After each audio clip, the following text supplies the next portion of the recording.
Hi there, welcome to Long Distance Review, and on this week's episode I'm going to look at the new album from Bush entitled The Kingdom. Who remembers the 1990s out there? I do. That was kind of my era. That was really when I was getting into music and into culture, and I still think the 1990s is one of the most fascinating eras in music. Rock music ruled the airwaves during that time. And one of the interesting stories of the 1990s was a band called Bush. Now, Bush came out, well, they were formed back in 1992, and they're actually from the UK. Much to the sort of... They sound like they're from America, let's say. But yeah, they were formed in 1992 in the UK, and during this time we dubbed them the British Nirvana, mainly because Nirvana were big at that time and they had a frontman who was sort of good looking and had a bit of a voice like Kurt Cobain and played alt rock. Nirvana were way more punky and way more aggressive than Bush. But anyway, we dubbed them that, and then we said, we don't want them anyway, you can have them, America, because we don't want alt rock and grunge in the UK. You can keep your Alice in Chains and Stone Temple Pilots and Soundgarden and Pearl Jam and Nirvana. We don't want any of that. We've got Britpop. We've got Oasis and Blur and Pulp and Elastica and all these bands that were the dirge of the music during the 90s. And then we were deluded in the UK. Well, not me, like the media were deluded and the bands were deluded in Britpop, thinking that they were the biggest bands in the world, when in fact no one outside the UK gave a crap about them. So we went, no, we don't want alt rock, we don't want Bush, you can have Bush America. And America went, yeah, alright, we'll have them.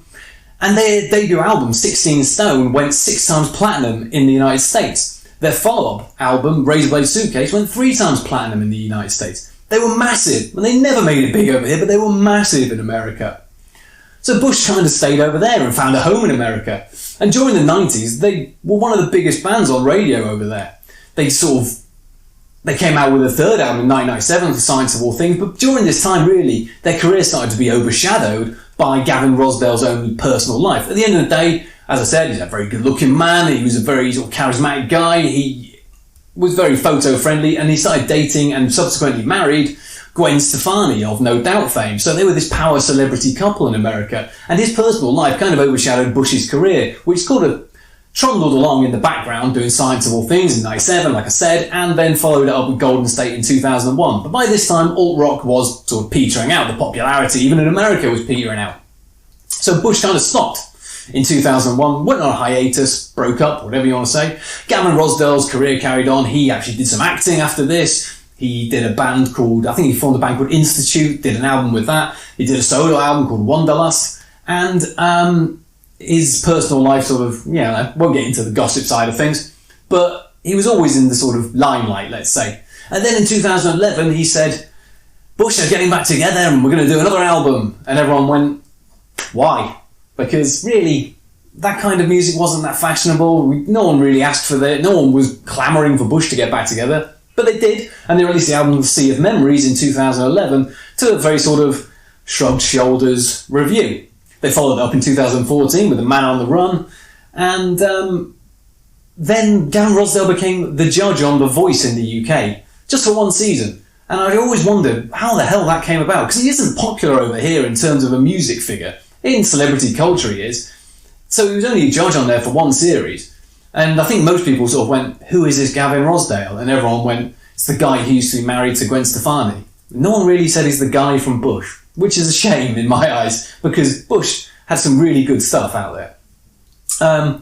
He's more of a better judge than will.i.am, I'm sure.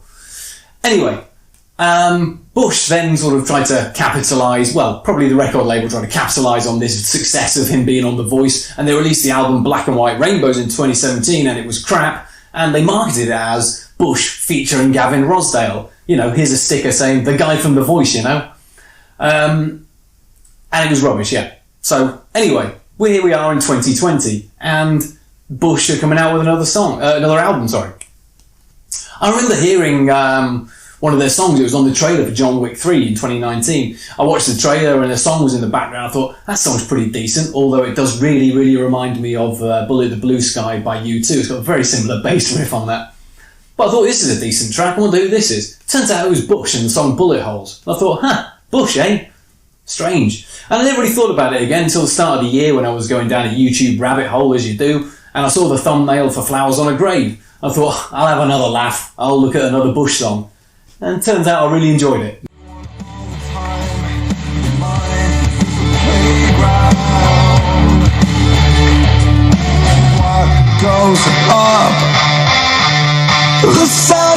is the emptiness, with shadows in the rain. She covered me in loneliness, like flowers.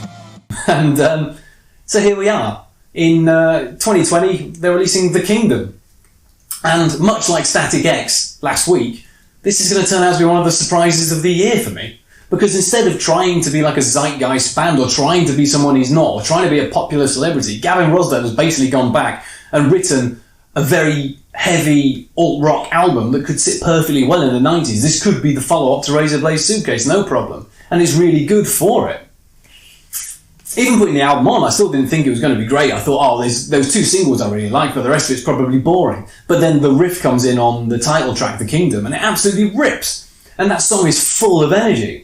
Then you get songs like Ghost in the Machine, which has this confident swagger to it that I really enjoy, this arena-ready chorus. You get a song like Blood River with its swirling lead riff on that. And it has it's one of the real highlights of the album, that song. I love it. It's got some good lead guitar work on the chorus that I enjoyed. There's always been criticism of Gavin Rossdale's lyrics. They've always been called fragmented or a bit schizophrenic, let's say. And I'm not going to lie, he does speak in cliches a lot. But he's no better or worse than a lot of other singers out there.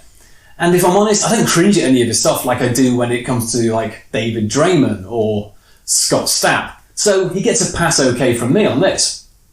There's a song called Send in the Clowns, which has this really strong chorus on here. And it really knows it because it uses it more than necessary, probably. But it's a catchy as hell song. And we get to the middle of the album, and there's a ballad-esque song called Undone on here, which unfortunately drops the pace a little bit. Because what I really like about this album is its consistency and pace and energy. It just rattles along at a real energy. And I don't like the fact the pace drops. It does offer a bit more dynamism to the album. And it's not a terrible song, Undone, but I just think it makes the album lag a little bit in the middle. But it's not bad, it's not terrible at all, it's certainly not a really negative point of the album. Being followed up, actually, by the song, one of the heaviest songs on here called Our Time Will Come, is a good bit of track listing. That's got a riff that Alice in Chains would be proud of.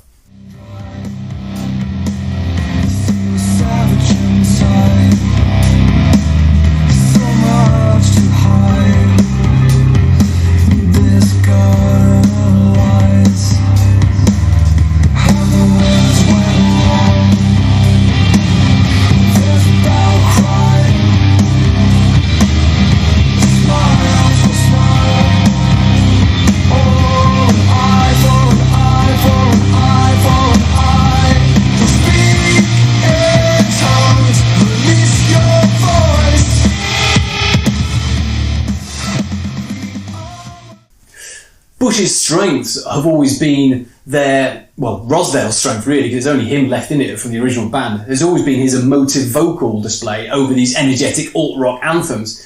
And they use that formula on here and run with it completely, and it works really, really well. The pace picks up back towards the end of the album with the stadium rock-esque Crossroads, and if I'm honest, the album could have ended there. That would have been 10 tracks, I'd have been happy with that. Because the last two songs on here are a little bit throwaway for me. You get the song Words Are Not Impediments, and the last song Falling Away.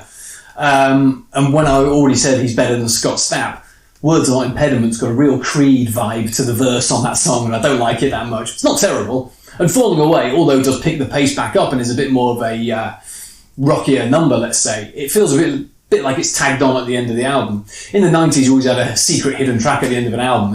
It weirdly feels like that with that track. But they're not really bad points. That's not a massive negative on the album at all. It's actually a really, really good alt-rock album, and I loved it way more than I thought I was even gonna. Who'd have thought in 2020 I'd be talking about a really good Static X album and a really good Bush album? But this is a really good Bush album. This could sit comfortably after Razor Blade Suitcase, and it's probably the best thing the band have put out since then. So there you go. What a weird year 2020's been. Let me know what you think of the album by Bush, and I'll be back soon with another review. Thanks.